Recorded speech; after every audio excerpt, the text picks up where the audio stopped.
इन बच्चों, आज की क्लास में हम जानेंगे किसी अनुक्रम का nवां पद Tn निम्न प्रकार परिभाषित है। इसके प्रथम 4 पद ज्ञात करना है। सवाल दिया हुआ है Tn बराबर 3n + 1। अब इसको हमें सॉल्व करना है, इसको हमें हल करना है। तो यहाँ पर लिखेंगे हल। अब फिर इस सवाल को उतार लेंगे। Tn बराबर 3n + 1। अब मान लेंगे nवां पद, 4 पद ज्ञात करना है तो nवां पद हमें 4 मानना होगा। n बराबर 1 2 3 4। अब हम पहला पद ज्ञात करेंगे। अब n बराबर 1 2 3 4 रखने पर अब इतना हम रख दिए।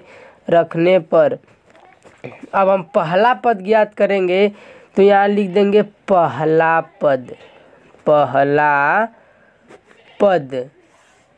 पद लिख देंगे। फिर Tn दिया हुआ है तो यहाँ लिखेंगे T और n का मान हम 1 रखेंगे। पहला पद ज्ञात कर रहे हैं तो पहले ही रखेंगे ना, तो पहला है 1 तो यहाँ 1 रख दिए। अब बराबर का चिन्ह है। अब फिर 3 है तो 3 यहाँ उतार देंगे। और फिर 3 के बाद n है और उसके बीच में कोई चिन्ह नहीं है तो हम गुणा का चिन्ह लगाते हैं। अब गुणा का चिन्ह लग गया। अब n का मान हम क्या रखेंगे, क्या रखे हैं, 1 रखे हैं तो n का मान यहाँ पर भी 1 रखेंगे। फिर प्लस है तो प्लस उतार देंगे। फिर 1 है तो 1 भी उतार देंगे। अब इसको हम सॉल्व करते हैं तो 3 गुणे 1, 3 का गुणा 1 में करोगे तो 3 ही आएगा। फिर 3 + 1, 3 + 1 4 होगा, 4 हो गया। अब हम दूसरा पद ज्ञात करेंगे। दूसरा पद बराबर, अब यहाँ T है तो T लिख देंगे। n का मान हम 2 रखेंगे। अब दूसरा पद ज्ञात कर रहे हैं तो 2 रखेंगे। फिर बराबर, फिर 3 है तो 3 उतार देंगे। फिर इधर कोई चिन्ह नहीं है तो गुणे का चिन्ह रहेगा।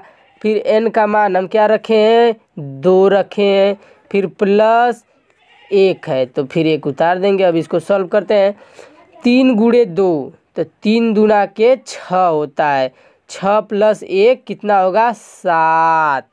फिर तीसरा पद ज्ञात करेंगे। तीसरा पद बराबर T है तो T उतार देंगे। n का मान अब तीसरा पद ज्ञात कर रहे हैं तो 3 लिखेंगे, 3 लिख दिए बराबर। अब फिर सवाल देखो, 3 है तो 3 उतार देंगे। फिर यहाँ पर कोई चिन्ह नहीं है तो गुणे का चिन्ह रहेगा। फिर n का मान क्या रखेंगे, 3 ही रखेंगे। फिर प्लस है तो प्लस कर देंगे, प्लस 1 हो गया। फिर अब इसको सॉल्व करेंगे तो 3 गुणे 3 तो 3 3 के 9 हो जाएगा। 9 + 1 10 हो गया। अब इसको, अब चौथा पद निकालेंगे। चौथा पद निकालेंगे। अब तो चौथा पद तो T है तो T लिख देंगे। फिर चौथा पद निकालें तो 4 लिखेंगे बराबर। अब सवाल देखिए, 3 है तो 3 ही रहेगा। फिर कोई चिन्ह नहीं है तो गुणे का चिन्ह रहता है। फिर n का मान 4 रखेंगे। चौथा पद निकालना है तो फिर प्लस है, 1 है तो उतार देंगे। अब इसको सॉल्व करेंगे तो 3 गुणे 4 है तो 3 चौक को 12 हो गया। 12 + 1 13 होता है तो 13 हो गया। अब यहाँ पर लिखेंगे हम चूँकि लिखेंगे अनुक्रम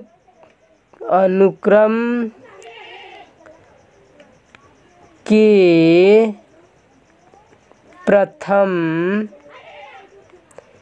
4 पद कितने हैं, अनुक्रम के प्रथम 4 पद, पहला है 4, दूसरा है 7, तीसरा है 10, चौथा है 13। तो यही आएगा इसका आंसर। यहाँ लिख देंगे आंसर चाहे उत्तर। जय हिंद बच्चों, आज के लिए इतना ही।